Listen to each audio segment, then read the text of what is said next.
नमस्कार दोस्तों, मैं अरविंद कुमार और आप देख रहे हैं study fun by Arvind Kumar. तो देखिए, हम लोग क्लास 10th की फिजिक्स को पढ़ रहे हैं, है ना। दो हम लोग वीडियो पढ़ चुके हैं, तीसरा पार्ट आ चुका है, प्रकाश का परिवर्तन। तो हम पिछले अध्याय में माने कि पिछले क्लास में पढ़े थे कि प्रकाश का परिवर्तन और प्रकाश का परिवर्तन का नियम, वहीं पे हुआ था द इंड। तो देखिए, प्रकाश का परिवर्तन को फिर से खाली दोहरा देते हैं।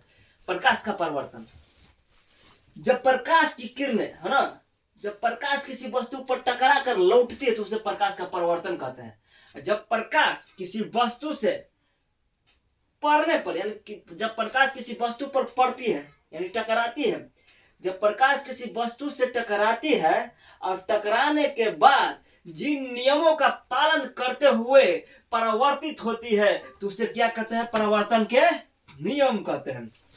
जब प्रकाश किसी वस्तु पर टकराती है और लौट जाती है तो प्रकाश का परिवर्तन। और जब प्रकाश किसी वस्तु से टकराती है और टकराने के बाद जिस नियमों का पालन करते हुए लौटती है तो उसको क्या कहते हैं? प्रकाश का परिवर्तन का नियम। तो देखिए, तो परावर्तन, परावर्तन का नियम, है ना। तो हम लोग पढ़ेंगे परावर्तन का नियम, यानी कि प्रकाश जब किसी वस्तु से टकरा कर जिन नियमों का पालन करते हुए लौट जाती है तो उसको परावर्तन का नियम कहते हैं। तो परावर्तन का नियम क्या होता है? तो परावर्तन के दो नियम। कितना नियम परावर्तन के? दो नियम। तो देखो, पहला नियम है कि आपतित किरण, है ना, आपतित किरण, परावर्तित किरण,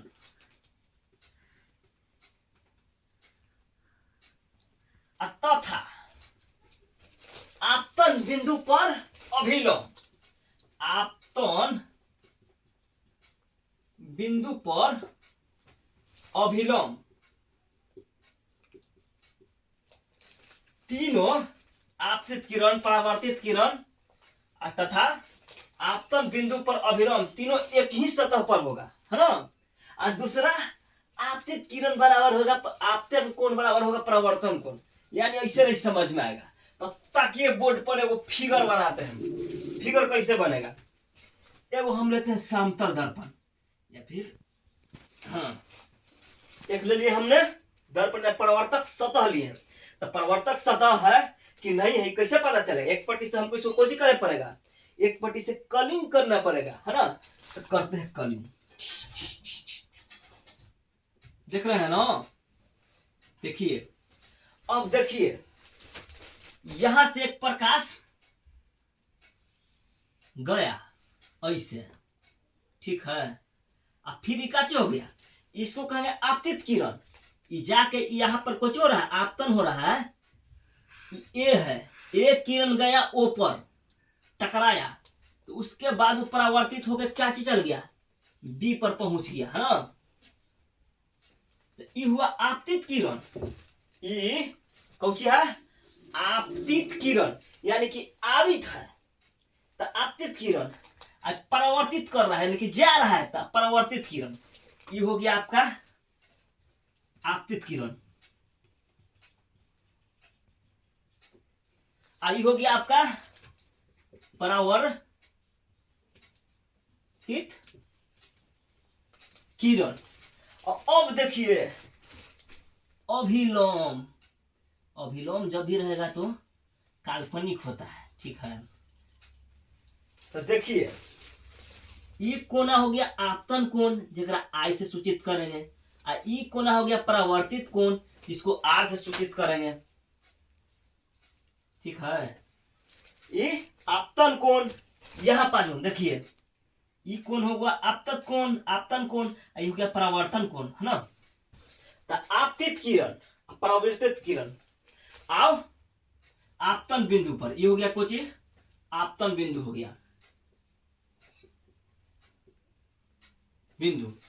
तो आपतित किरण, परावर्तित किरण और आपतन बिंदु पर अभिलंब तीनों कोची है?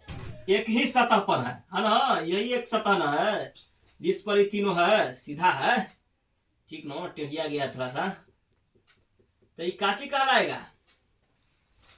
पहला नियम। तो देखिए इसको में तीनों के तीनों एक ही जगह पर है। तो पहला नियम यह था, आपतित किरण परावर्तित किरण तथा आपतन बिंदु पर अभिलंब तीनों तीनों एक ही सतह पर होगी, है ना।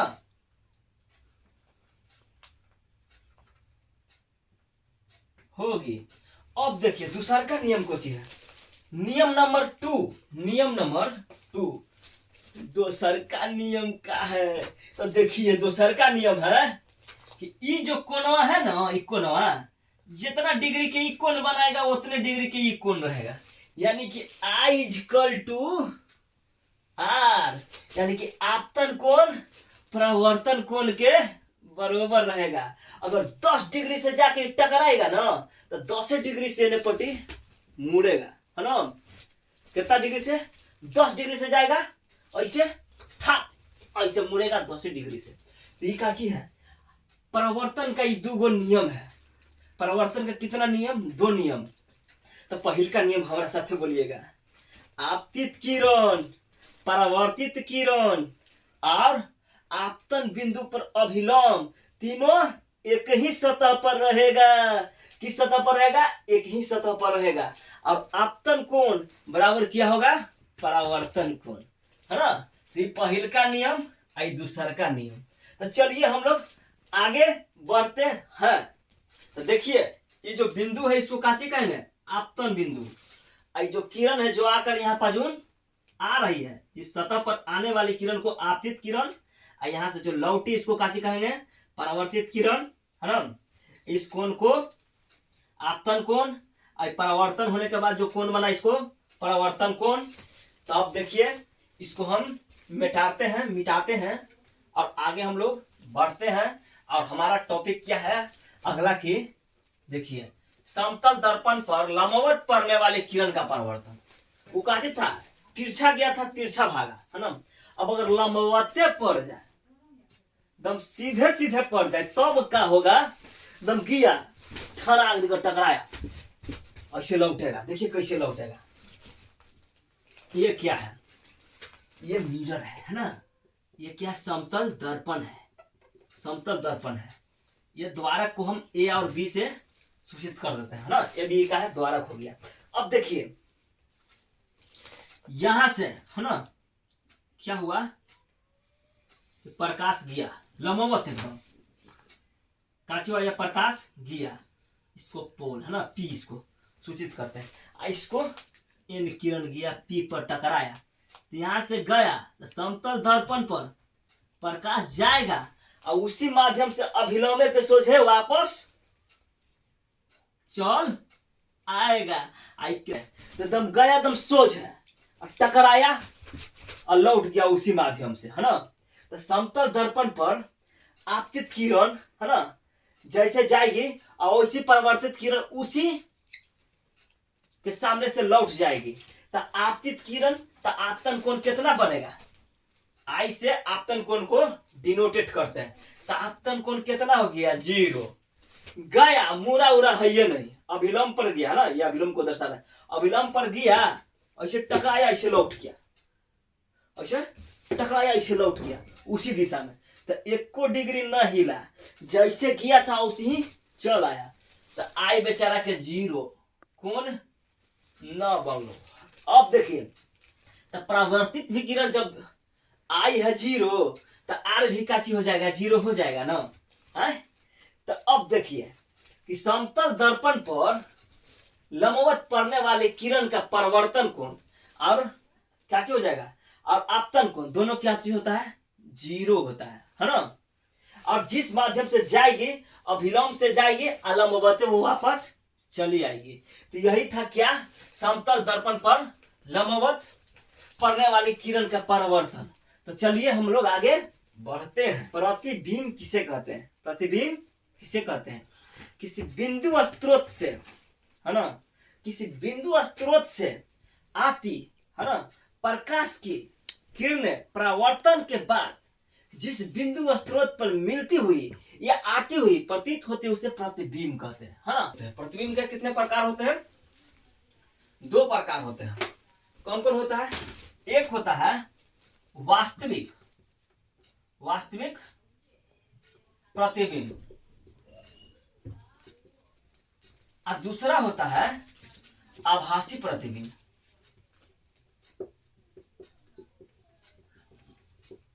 वास्तविक प्रतिबिंब और आभासी प्रतिबिंब। वास्तविक प्रतिबिंब किसे कहेंगे, है ना, वास्तविक प्रतिबिंब किसे कहेंगे। तो देखिए, किसी बिंदु स्रोत से आती प्रकाश की किरण, है ना, परावर्तन के बाद जिस बिंदु पर वास्तव में मिलती है तो उसको काची कहते हैं, वास्तविक प्रतिबिंब, है ना, वास्तव में मिलती है तो वास्तविक प्रतिबिंब। लेकिन आभासी प्रतिबिंब किसको कहेंगे, किसी बिंदु स्रोत से आती प्रकाश की किरणें परावर्तन के बाद जिस बिंदु से आती हुई प्रतीत होती है, आती हुई, है ना, आभास होता है कि वहां पे बन रहा है ना, यानी कि दर्पण के पीछे वहां पाजुन बन रहा है ना, तो उसको कौन सी कहेंगे, आभासी प्रतिबिंब। और वास्तव में मिल रहा है तो वास्तविक प्रतिबिंब, है। तो देखिए, अब हम लोग समतल दर्पण में प्रतिबिंब को जानते हैं। तो देखिए, हम लोग समतल दर्पण को यहाँ पाजुन रखते हैं। कहाँ पाजुन रखते हैं, यहाँ पे।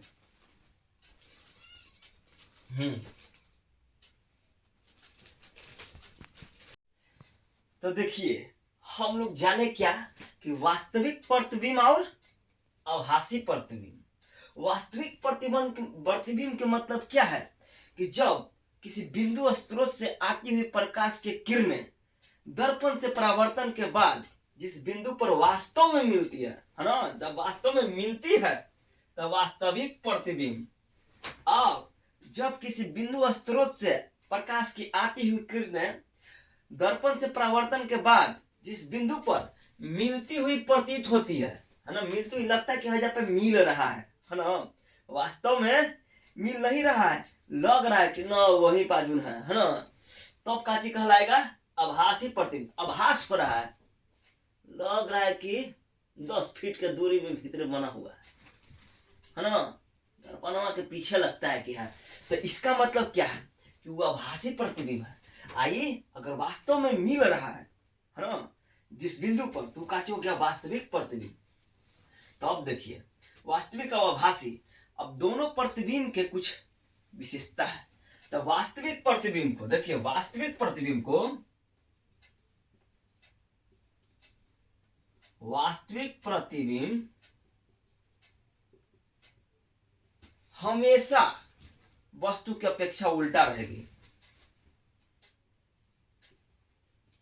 अपेक्षा उल्टा रहेगी। काची रहेगी, उल्टा, ठीक ना।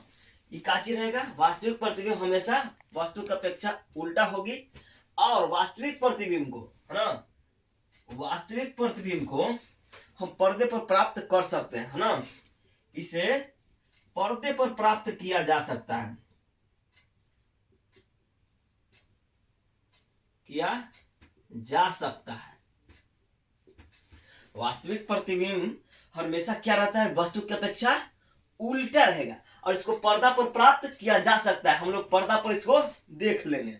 लेकिन अब आ गया आभासिया। आभासी प्रतिबिंब जो है, ये वस्तु की अपेक्षा हमेशा सीधा रहता है, एकदम सोज। इकाची रहता है एकदम, आभासी प्रतिबिंब वस्तु की अपेक्षा एकदम सीधा रहता है। और इसको जानते हैं भैया, इसको आप लोग पर्दा पर नहीं प्राप्त कर सकते ना, हम ही, ये पर्दा पर नहीं आएगा। जानते हैं क्या है कि दर्पणवा के पीछे न जाके बनता है।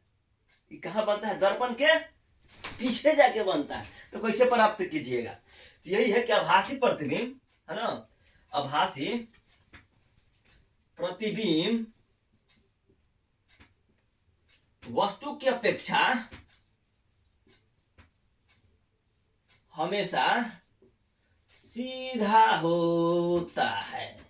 काची होता है, सीधा होता है। और इसे पर्दे पर प्राप्त नहीं किया जा सकता है ना, पर्दे पर प्राप्त नहीं किया जा सकता है। अब देखिए, एक और विशेषता है कि देखिए, आभासी प्रतिबिंब को जब भी हम दर्शाएंगे, आभासी प्रतिबिंब को जब भी हम दर्शाएंगे तब बिंदु से दर्शाएंगे। काची से दर्शाएंगे, बिंदु से। और न तक कैसे दर्शा देंगे, टूटल लाइन से।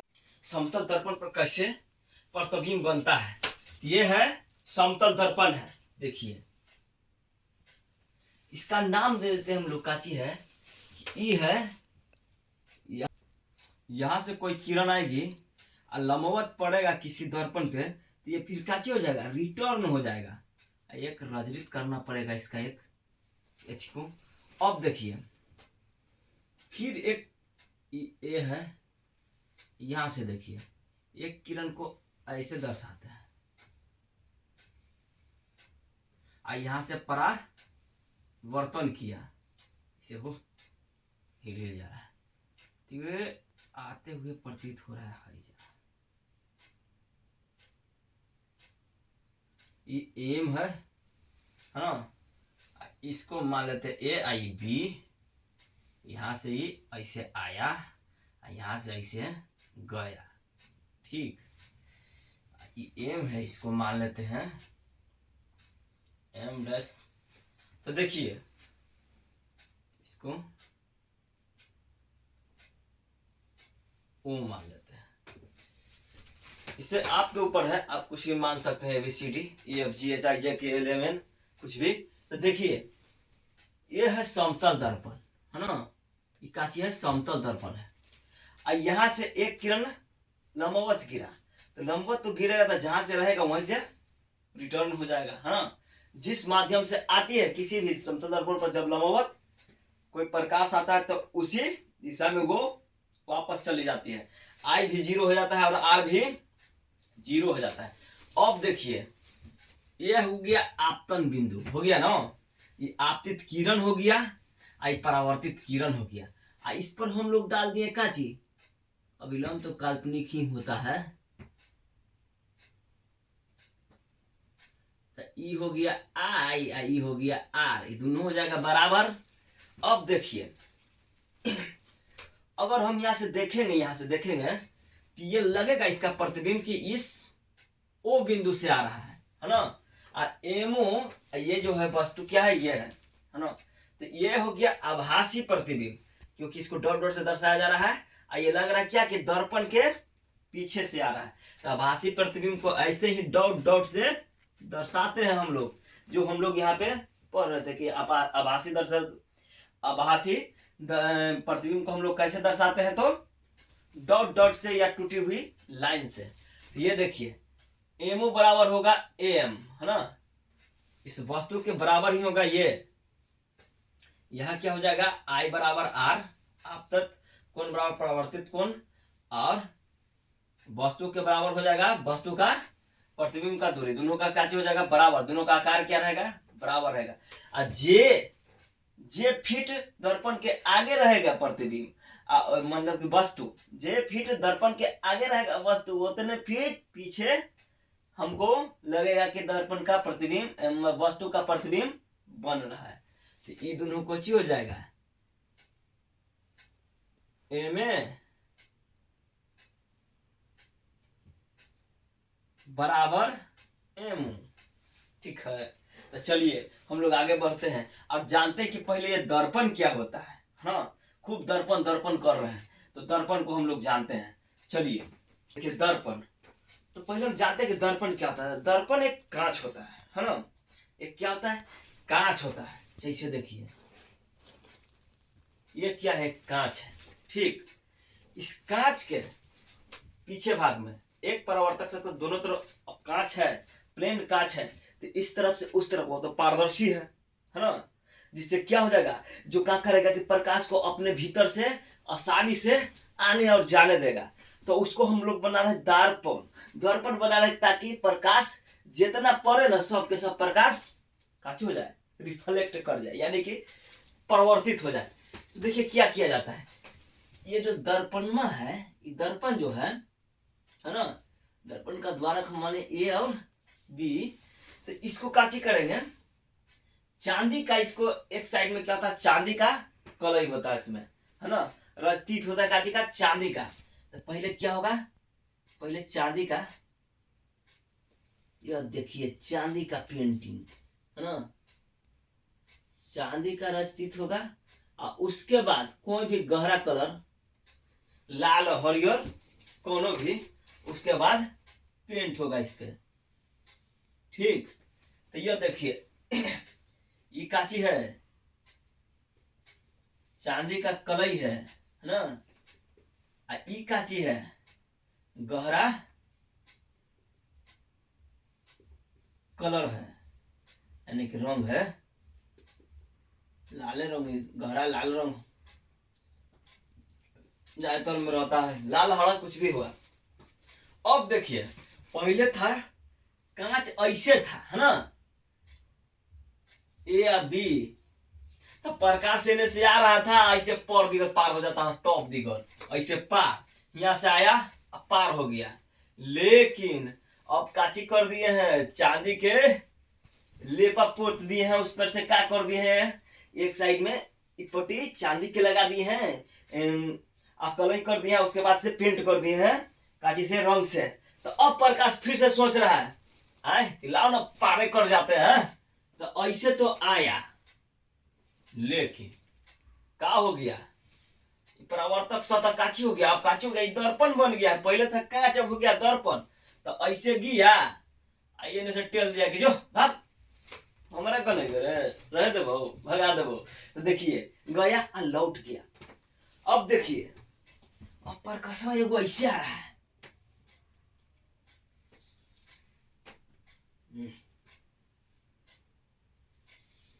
जा रहा है, एने से खींच दिए होने से ऐसे, तो यहाँ से कुछ हो जाएगा, ऐसे भाग जाएगा, रिफ्लेक्ट कर दे रहा है हाँ।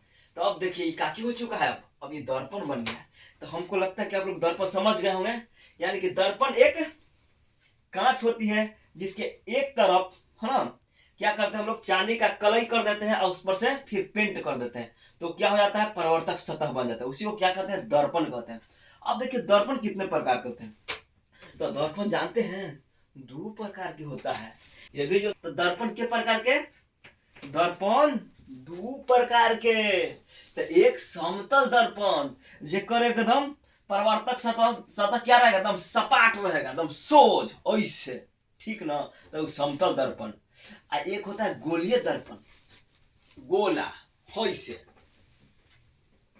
ऐसे, एक ऐसे फाड़ देते हैं हम लोग, एक पट्टी वाला के यूज कर लेते हैं, जैसे यूज कर लेते हैं काची में, तो गाड़ी के जो लाइट रहता है ना उसमें यूज कर लेते हैं, है ना। फिर कहाँ कर लेते हैं उसका यूज, जब जो रहता है स्ट्रीट लाइट, है ना, रोड पर, उसमें यूज कर लेते हैं। तो देखिए हम लोग पढ़ते हैं दर्पण के प्रकार के, दो प्रकार के, एक समतल दर्पण, एक गोलीय दर्पण। वैसा दर्पण जिसका परावर्तक सतह क्या हो, समतल हो, है ना, क्या हो, एकदम सीधा हो, सपाट हो, तो समतल दर्पण कहलाएगा। लेकिन वैसा दर्पण जिसकी सतह क्या हो, किसी खोखले गोले का भाग हो, है ना, किसी क्या हो, किसी खोखले गोले का भाग है, तो वो क्या कहलाएगा, गोलीय दर्पण। गोलीय दर्पण काची होता है, किसी खोखले गोले का भाग होता है ना, ये गोलीय दर्पण कहलाता है। और अगर सीधा वाला रहा था, समतल रहा तो वो कौन कहलाएगा, समतल दर्पण। और दर्पण में क्या होता है कि एक पट्टी जरूर क्या रहेगा, रस्तित किया हुआ रहेगा, कलई किया हुआ रहता है ना, और एक पट्टी काची रहेगा, प्लेन रहेगा। ऐसी रहता है इसमें भी। अगर एन्ने से रंग दिए, ठीक है, तो एन्ने पट्टी वाला फेंकले है जो उठल है, तो ये काची हो जाएगा उत्तल। अगर इसी को एन्ने से रंग दिए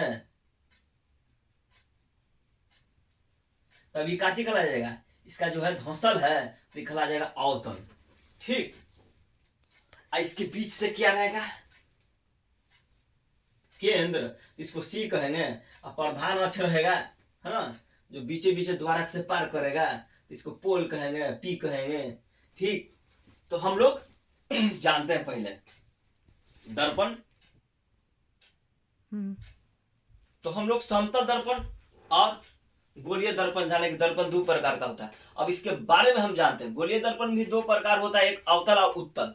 अब समतल दर्पण के पहले विशेषता को हम लोग जानते हैं। तो समतल दर्पण की विशेषता हम लोग पढ़ रहे हैं, है ना। तो समतल दर्पण की विशेषता निम्नलिखित है। तो देखिए ऐसे मुख्यतः 6 गो है। पहला कि जो समतल दर्पण का जो रहेगा ना प्रतिबिंब है, तो उसका आकार जो रहेगा, वस्तु का आकार, है ना,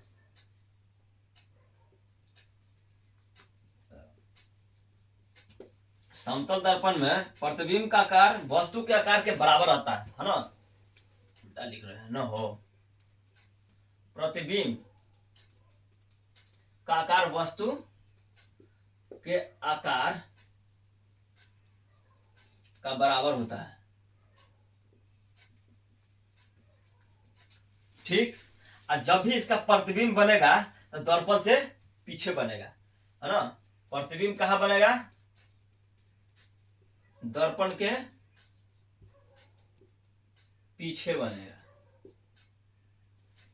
अब देखिए दर्पण के पीछे बनेगा और ये इसका प्रतिबिंब हमेशा क्या रहता है, वस्तु की अपेक्षा सीधा होता है। प्रतिबिंब क्या रहेगा, वस्तु की अपेक्षा सीधा होता है और पार्श्विक रूप से, है ना, पार्श्विक रूप से प्रतिबिंब पार्श्विक रूप से उल्टा होता है। अब देखिए कह दिए कि प्रतिबिंब पार्श्विक रूप से क्या होता है, उल्टा होता है। अब ये पार्श्विक क्या होता है, अब देखिए आपको बताते हैं कि पार्श्विक क्या होता है। जैसे देखिए यह दर्पण, ठीक है, यहाँ कोनो वस्तु है, मान लिया कि मोनुए है चाहे रोनुआ है, ठीक है, देख रहे टंगड़ी के तभी और इसका खवा करने गया मुंगले का है। तो अब देखिए जैसे कि आप क्या कीजिएगा कि जाइएगा दर्पण के सोझे, है ना, दर्पण को देखा तूने जब जब किया श्रृंगार, है ना। तो देखिए दर्पण के सोझे आप जाइएगा, ऐसे ठाड़ा हो जाइएगा, तो सेम टू सेम आपको दर्पण में लौकेगा कि एकदम उसी ठाड़ है। फिर ऐसे कीजिएगा तो वो ऐसे ही करेगा। आप ऐसे हथवा उठाइएगा ना, ऐसे ऐसे करके, तो वो लगेगा उसको में कि वो ई वाला हथवा उठा दिया ऐसे करके। जैसे आप ऐसे ठाड़ हैं इस साइड से, आपका दाहिना हाथ इस पट्टी है ना, यही दाहिना हाथ अगर आप इस साइड से ऐसे ठाड़ हो जाइएगा ऐसे, तो दाहिना हाथ इधर आना चाहिए दाहिना हाथ, लेकिन उसको में देखिएगा ये हथवा उठाइएगा तो दाया साइड का आप उठा रहे तो बाया साइड वाला ऐसे उठा लेगा, है ना। अब बाया गोर ऐसे बढ़ाइएगा तो दाया गोर बढ़ा लेगा। तो ये जो परिवर्तन है ना, ये जो रूप है, इसी को क्या कहते हैं, पार्श्विक प्रवर्तन, या इसको क्या कहते हैं, पार्श्विक रूप, है ना। तो प्रतिबिंब का यही कार्य रहता है कि समतल दर्पण में जो होता है क्या होता है, प्रतिबिंब जो बनता है वो पार्श्विक रूप से क्या रहेगा, उल्टा रहेगा। अब दाया हाथ उठाइएगा तो बाया हाथ उठा देगा, अब बाया हाथ उठाइएगा तो दाया हाथ उठा देगा। तो इसी को क्या कहते हैं, पार्श्विक रूप से वो उल्टा होता है। फिर देखिए उल्टा मत समझ लीजिएगा, उल्टा होता है। आगे हम लोग बढ़ते हैं, ठीक। जैसे देखिएगा यहाँ है, यहाँ ऐसे लिखेंगे ती हो जाएगा, ऐसे हो जाएगा। ई जो है ये लौक रहा है, ये दर्पण में लौक रहा है, काची पार्श्विक है, काची है, पार्श्विक प्रतिबिंब है, ठीक है। ये कौन सा प्रतिबिंब है, पार्श्विक प्रतिबिंब है। अब देखिए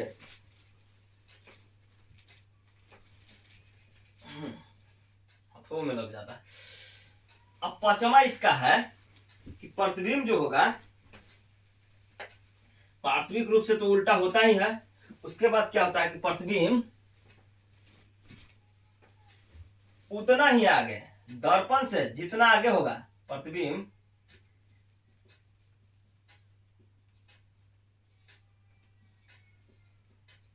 दर्पण से जितना आगे होगा, है ना, वस्तु दर्पण से जितना आगे होगा प्रतिबिंब दर्पण से उतना ही पीछे बनेगा।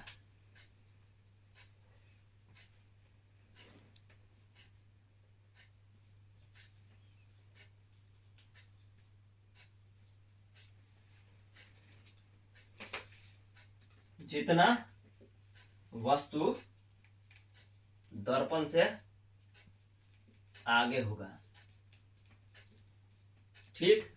अब इसको क्या करेंगे, ये जो रहेगा ये प्रतिबिंब कुछ ही बनेगा, आभासी बनेगा, है ना। काची रहेगा आभासी, है ना, जिसको हम पर्दे पर प्राप्त नहीं कर सकते, पर्दा पर इसको हम प्राप्त नहीं कर सकते, आभासी बनेगा। तो काची है प्रतिबिंब जब भी बनेगा तो दर्पण के पीछे बनेगा, है ना। प्रतिबिंब का आकार वस्तु के आकार के बराबर होगा, प्रतिबिंब दर्पण के पीछे बनेगा, प्रतिबिंब वस्तु की अपेक्षा सीधा होगा, प्रतिबिंब पार्श्विक रूप से उल्टा होता है, कौन वाला, समतल दर्पण में बना हुआ। प्रतिबिंब दर्पण से उतना ही पीछे बनेगा जितना कि वस्तु आगे होगा। अगर 5 फीट आगे रख देंगे समतल दर्पण की वस्तु तो हमको लगेगा क्या कि 5 फीट दर्पण के पीछे प्रतिबिंब बन रहा है, ठीक है ना, समझ तो रहे कर रहे होंगे आप। अब देखिए दर्पण क्या होगा, दर्पण में जो प्रतिबिंब बनेगा समतल दर्पण में वो आभासी रहेगा, यानी कि वास्तव में ना बनेगा, लगेगा कि जब मिल रहा है, अब बनेगा कहाँ, दर्पण के पीछे बनेगा, ठीक ना। अब देखिए आभासी होगा, उसको हम पर्दा पर प्राप्त नहीं कर सकते हैं। तो यही रहा समतल दर्पण का विशेषता, है ना। अब उसके बाद हम लोग पढ़े गोलीय दर्पण और गोलीय दर्पण का प्रकार। तो उम्मीद है कि आपको समझ में आया होगा। अब यहाँ पे आप लोग का हो गया पीडीएफ मतलब कि नोट्स, आप लोग स्क्रीनशॉट लीजिए और लाइक कीजिए, सब्सक्राइब कीजिए और शेयर कीजिए ताकि पार्ट 4 आ रहा है पार्ट 4, क्योंकि बहुत बड़ा चैप्टर है, थोड़ा समझना चाहिए। अरे बाद में बैठाते हैं हम, ठीक है, जय हिंद।